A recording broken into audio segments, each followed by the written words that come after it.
gyud sa tikod o tiil, mapaakan ang tao tungod kay mauni ang tunglo panag-away sa mga kaliwatan bitin versus tao mga igsoon o kaliwat sa mga babae. Okay, klaro kayo.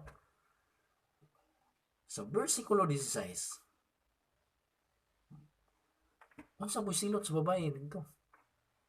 Silutan naman ang bitin. Atong basahon ng igsoon. Nag-ingon siya sa babae, pagadaghanon ko sa hilabihan gayud ang imong mga kasakit o ang imong mga pagpanamkon, ang pagbuntis, o sa may kasakit ikaw magapanganak og mga anak, og ang imong tinguha mao ang pagpangandoy sa imong bana, og siya magabuot kanimo. Mao ni mahigso no. Sakit gyud matud pa, sakit gyud ni kayong mga anak no. Sa mo ni part ni sa tunglo gihapon sa unang panahon mahigso.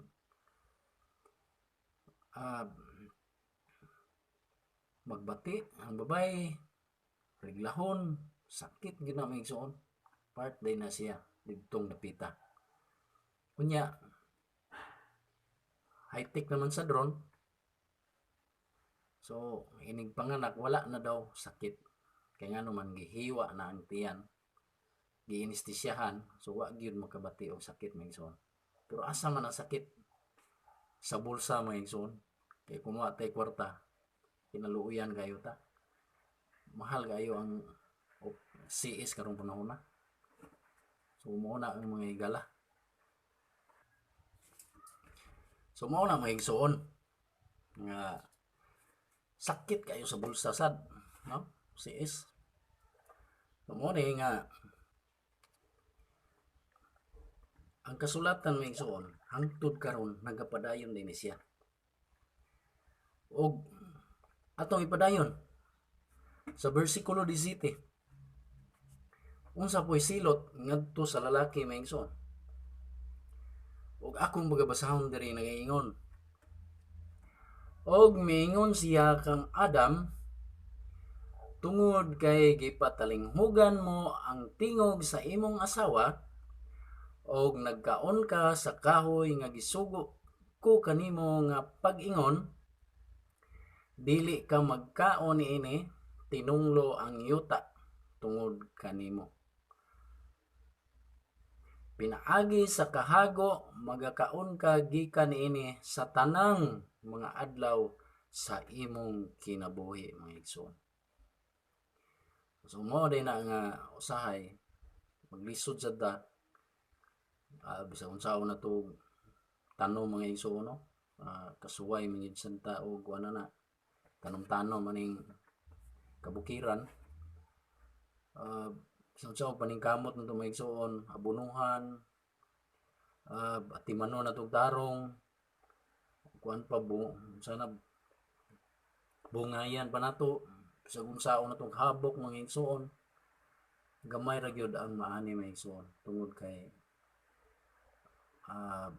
natunglo ang yuta mga igsoon. Labi nang magtanom tag mais, dili nga na expected kadagko ang mais nga atong ma-harvest mga igsoon. Labi na aning mga anagon nga atong pagkakaunon, labi na aning mga yellow corn.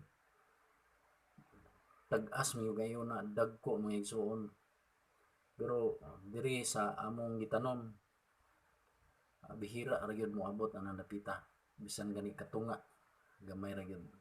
Tungod siguro sa yuta mga igsoon nga medyo naigo-igo gyud sa tunglo mga igsoon. Mo nang maapektuhan. Okay, so padayonon nanto mga igsoon sa 18. Og kini 18 mga igsoon, kini magapa turok usab kanimo og mga sampinit og mga kadyapa og magakaon ka sa mga hilamon sa mga kapatagan mga igsoon. Mo na nga maningkamot gyud Maningkamot yun mga igsoon. 19. Sa singot sa imong nawong magakaon ikaw sa tinapay. Hangtod nga mopauli ka sa yuta. Tungod kay gikan niini gikuha ikaw. Kay abog ka og sa abog ikaw mopauli mga igsoon.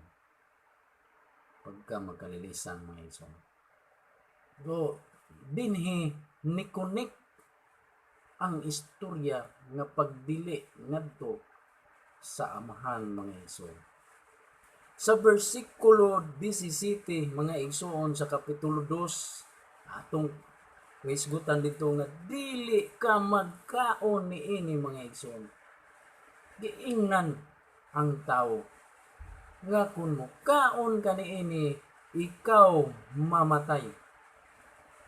Pero sa pagkaon nila sa kapitulo 3 versikulo 7 mga igsoon, namatay ba sila? Wala. Dili instant nga kamatayon mga igsoon. Dili instant ang silot mga igsoon. Dito nasuta ang pagsulod sa saktong kaisipan mga igsoon nga sama sa Dios mga igsoon. Ang pag-ila sa maayo o pag-ila sa dautan mga igsoon. Now karon naa naman ang nato sa atong hunahuna mga igsoon. Asa may atong sundon mga higala? Ang pagsunod sa dautan o ang pagsunod sa maayo?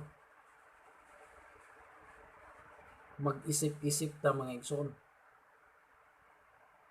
Mauna ang naara sa atong hunahuna. Duhara, maayo ug dili maayo. Atong balikon ang istorya mga igsoon sa diha nga nakasala na sila. Unsa may ilang ipangbuhat mga igsoon. Sa diha nga ang lalaki gipangutana sa Dios Amahan nga si Jehova. Unsa iyang gitubag? Ang babayi. Gitudlo niyang babayi mga igsoon. So wala siya mo angkon o either ni angkon siya nga nakakaon pero naidahilan unsa hinungdan sa babae. Ang babae maoy dahilan mga igsoon nganong nakakaon siya sa bunga sa kahoy nga gidili mga igsoon. Ug ang babae gipangutana sad ang bitin pod gitudlo mga igsoon. Sumao ni ang istorya mga igsoon. Dili ba kung dunay man panaglalis, panagbingkil mga igsoon? Dili ta ka mao mo angkon sa atong sayop mga igsoon. Bisan ganig dili atong sayop, angkono na lang. Ha? Pero bihira gyud na mga igsoon. Kasagaran gyud manudlo gyud tag kinsang tawhana.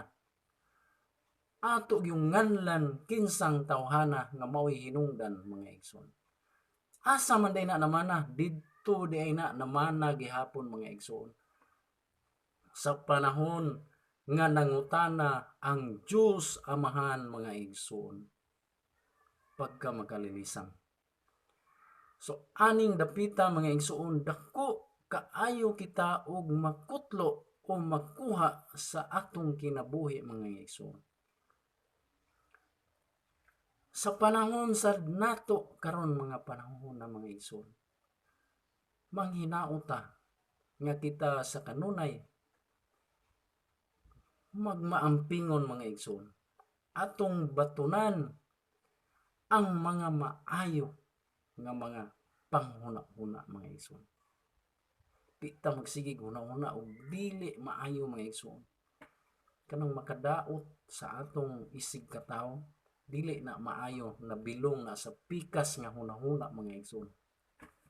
Nga dili maayo. Karon mga igsoon, kay nikaon man sila, unsa may hinungdan, may kalabutan ba ang pagkaon?